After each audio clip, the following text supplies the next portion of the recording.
Before we proceed any further, hear me speak. Speak, speak. You are all resolved rather to die than to famish.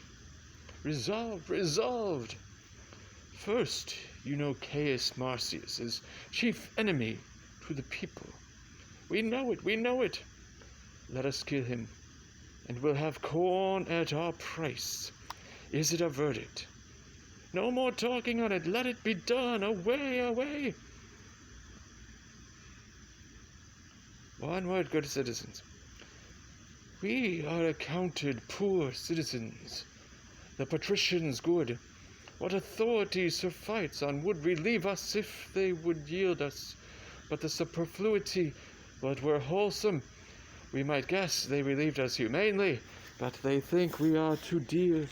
The leanness that afflicts us, the object of our misery, is as an inventory to particularize their abundance.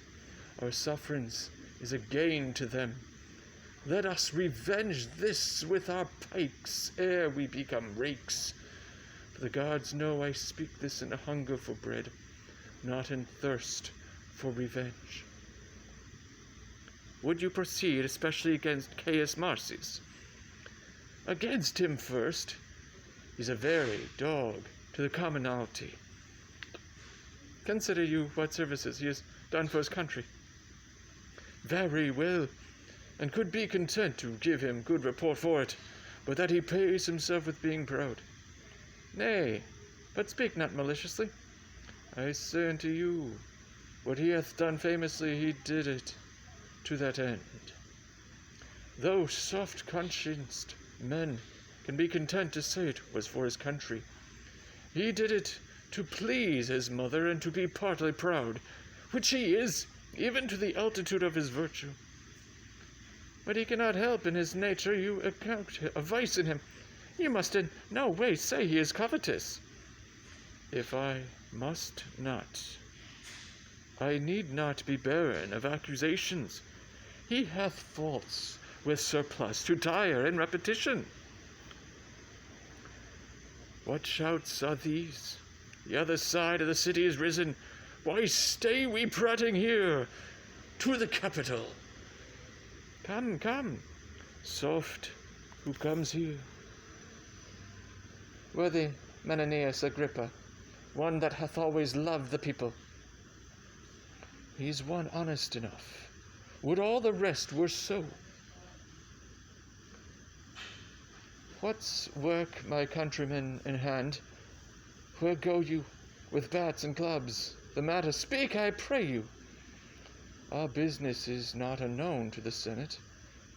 They have had an inkling this fortnight what we intend to do, which now will show 'em in deeds.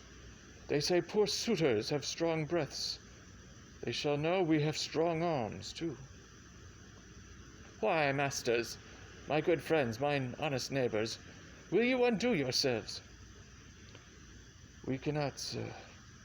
We are undone already. I tell you, friends, most charitable care have the patricians of you. For your wants, your suffering in this dearth, you may as well strike at the heaven with your staves as lift them against the Roman state, whose course will on the way it takes, cracking 10,000 curbs of more strong link asunder than can ever appear in your impediment. For the dearth, the gods, not the patricians, make it, and your knees to them, not arms, must help. Alack, you are transported by calamity thither where more attends you, and you slander the helms of the state, who care for you like fathers when you curse them as enemies. Care for us, true indeed. They never cared for us yet. Suffer us to famish, and their storehouses crammed with grain. More edicts for usury to support usurers. Repeal daily any wholesome act established against the rich, and provide more piercing statutes daily to chain up and restrain the poor. If the wars eat us not up, they will, and there's all the love they bear us. Either you must confess yourselves wondrous malicious, or be accused of folly. I shall tell you a pretty tale. It may be you have heard it, but since it serves my purpose, I will venture to stale it a little more. Well, I'll hear it, sir.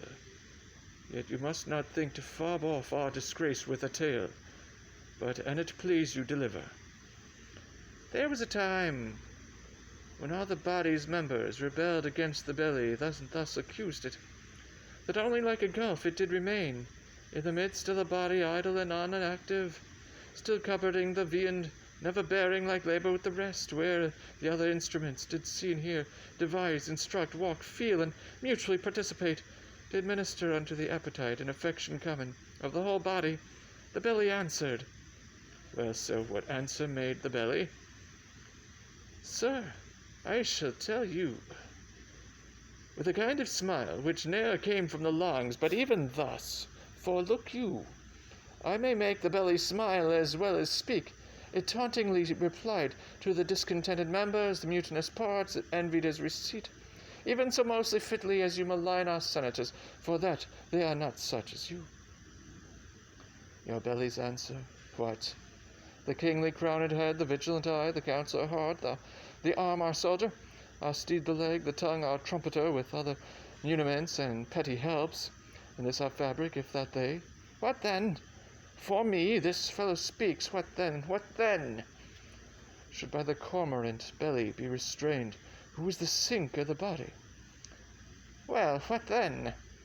The former agents, if they did complain, what could the belly answer?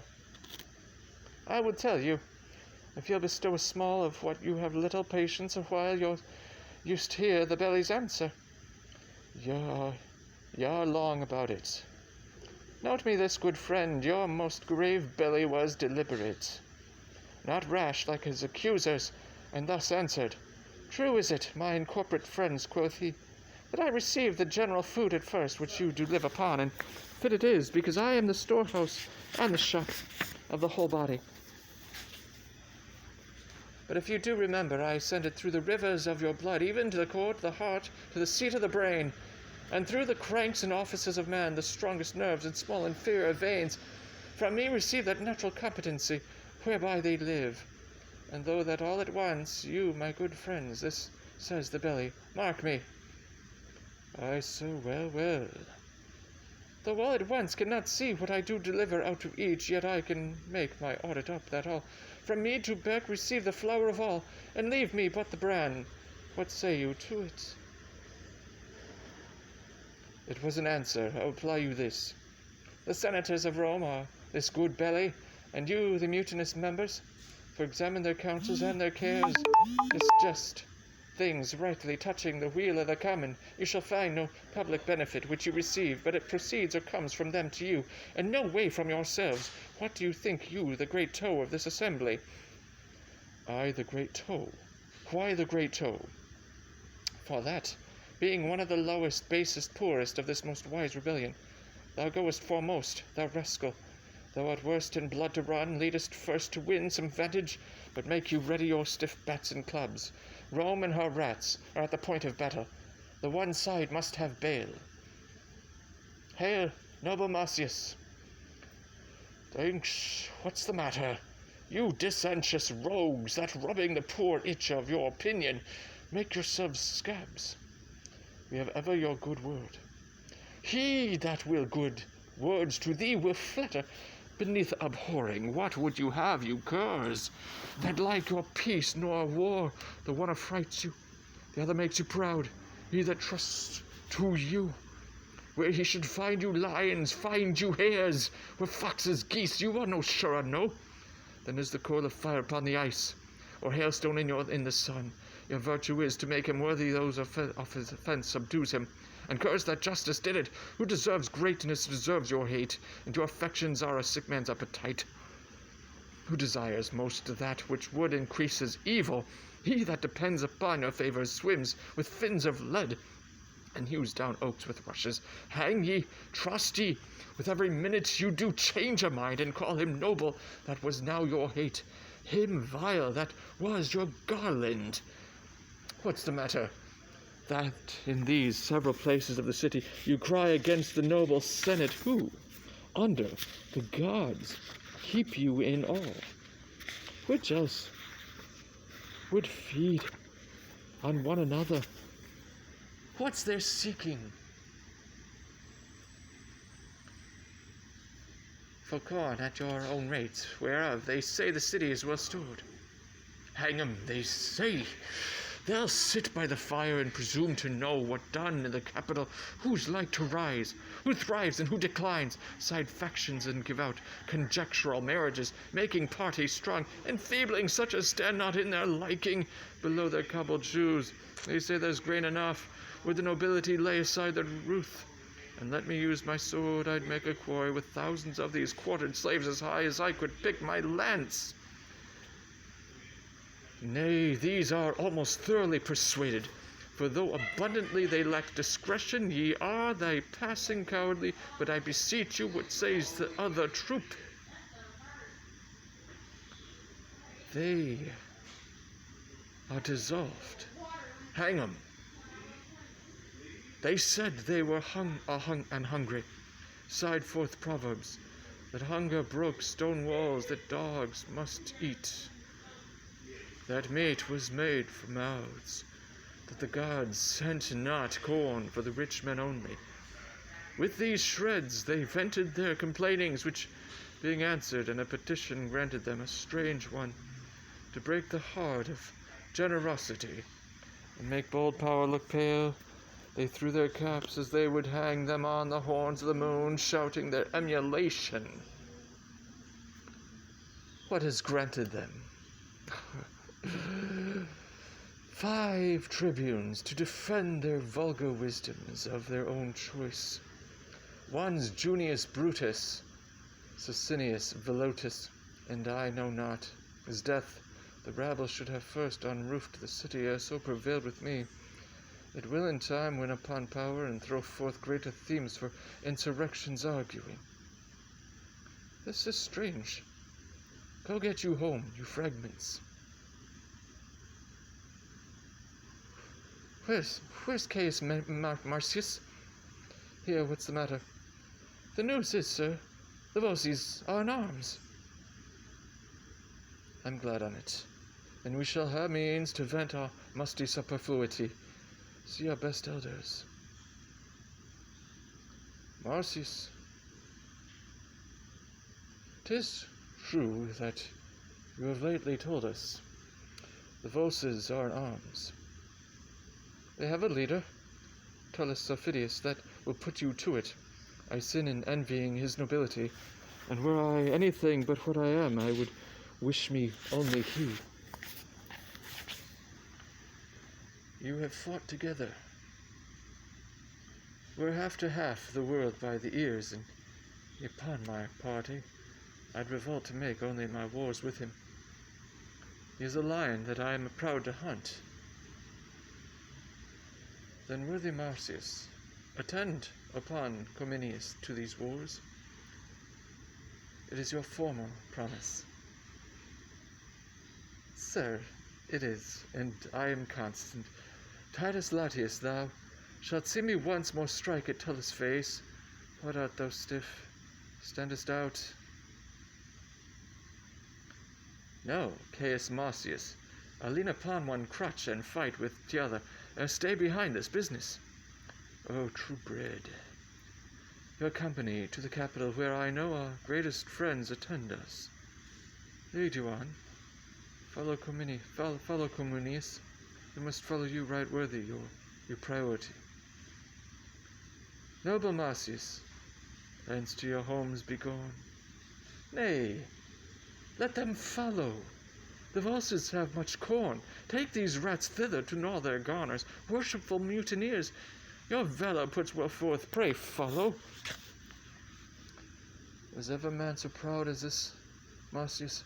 He has no equal. When we were chosen tribunes for the people, marked you his lip and eyes. Nay, but his taunts. Being moved, he will not spare to gird the gods. Besmock the modest moon. The present wars devour him. He is grown too proud to be so valiant. Such a nature, tickled with good success, disdains the shadow which he treads on at noon. But I do wonder his insolence can brook to be commanded under Cominius. Fame at which he aims, in whom already he's well graced, cannot better be held, no more attained than by a place below the first. For what miscarries shall be the general's fault? Though he performed the utmost of a man, a giddy censor would then cry out of Marcius, oh, if he had borne the business. Besides, if things go well, opinion that so sticks on Marcius shall of his demerits rob Cominius. Come, half all Cominius' honours are to Marcius, though Marcius earned them not, and all his faults to Marcius shall be honours, though indeed in aught he merits not. Let's hence and hear how the dispatch is made, and in what fashion, more than his singularity, he goes upon his present action. Let's along.